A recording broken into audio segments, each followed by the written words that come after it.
Well, there's no doubt that rust repair is the least elegant part of this restoration process, but it's a necessary evil. So let's get right into episode 2. So now that we've got the frame in good shape, it's time for me to turn my attention to the body on this vehicle. So if you get on YouTube and you search for Range Rover Classic rust repair, you'll be shocked at what you see. There are a lot of vehicles like this that sitting in a parking lot, they look pretty and they've got a nice paint job and there you go. But if you just pull up some carpet and you just take off a few panels, you start to find there's a lot of corrosion. There are certain places where these vehicles are known for corrosion. So I'm going to do a walk around on this body and show all of those critical areas. There are 4 locations where I need to do rust repair on this body, and I'll point those out. I'll also show all the areas that do not have those issues. So let's start the walk around. So one of the first areas that you often see problems is this rear C-pillar around the door latch and this fender flare, but this is excellent here. There's nothing here, it's never been repaired. The rear floor is very nice. Another tricky area is this inner and outer sill, but in this case, this sill on the driver's side, including the B-pillar, is in great shape. Here is the underside of that sill. No need for rust repair. So the first problem area for this vehicle that will need to be repaired is the floor, the driver's floor. I know it's a little bit dark in there, but there is rust right under where the driver's feet would be.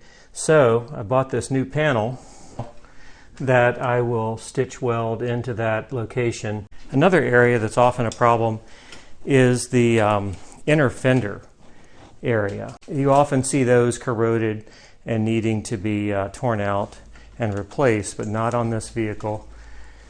The inside, the inner fenders on the engine bay, these are all good. No repairs needed. Nothing in the front of the vehicle around the headlights. So this is where a lot of accessories bolt. So of course I'll paint all this. There's the battery tray. I'll paint all this and make it look beautiful. Here's the passenger side. Inner fender looks great. No issues, including the A-pillar where the door hinges are. And there's that sill on the passenger side. So just like the driver's side, the floors have some rust. It's a little dark in there. But I bought another panel for that passenger side. So that's the second area of rust repair. Here's the third area. The base of the B-pillar. There was a little bit of rust right here. So I cut out a piece just to get a sight in there and see what's going on back in there. And there's very little, it's localized. So I could just make a patch panel and put it in here, but a replacement sill was very inexpensive. It's amazing, for less than $100 that I got that entire sill. So I'm not going to cut all that out, but I will use portions of this.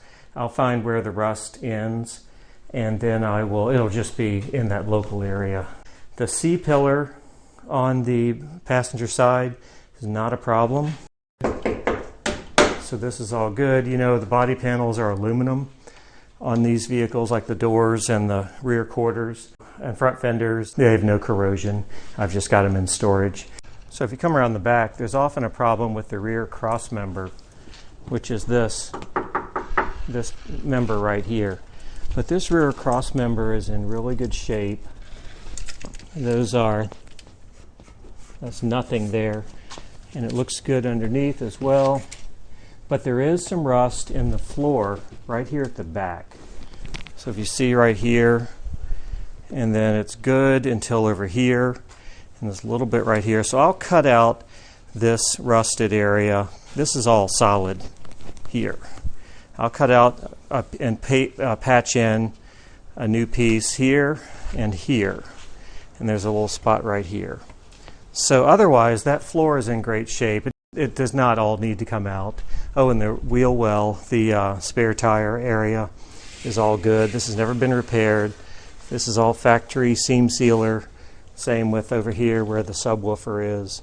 So it's just those spots, those 4 areas. The back edge of this trunk area floor, the 2 footwells, and the B pillar on the passenger side. That's not much. So I've got all the parts I need. Oh, I wanted to show something else that I created. When you weld, it creates smoke, and it's probably toxic. I'm sure it is, and you need to evacuate that welding smoke. So I got this idea online, but I came up with the solution myself. I've got some 8-inch hose and some 4-inch hose, and I can put this in the area where I'm working on the inside of the vehicle and turn that fan on and exhaust that any smoke that's created and any fumes from the welding, exhaust that to the outside. And guess what those orange parts are? That's a traffic cone. I bought a tall traffic cone from Home Depot, and I sectioned up that traffic cone to reduce that diameter down to make this system, and I thought that was kind of cool. So I'll set it in here right beside me while I work. Here are those 2 replacement panels for the left and right side. For the passenger side, I'll just be using this piece right here, and I'll save the rest of this for just having good sheet metal around for other projects. But that's the part that I will weld into the passenger side, and I'll do something over here on the driver's side with a smaller amount. Here's the hole I cut on the passenger side. I made it bigger than the actual rust area, and this is that piece that will fit neatly in that hole.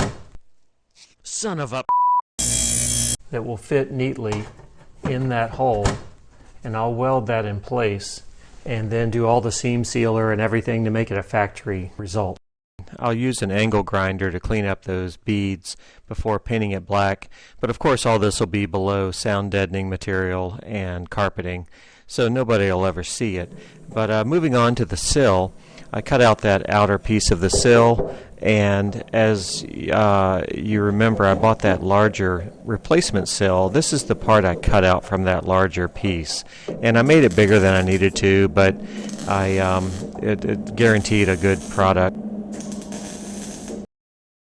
Here's the stitch weld from that sill, and of course I grind that down with an angle grinder. I also needed to make a bottom of that B pillar, so I used cardboard as a template and then transferred it over to some sheet metal. This happens to be the remainder of that sill that I did not use, and that's where I got my sheet metal.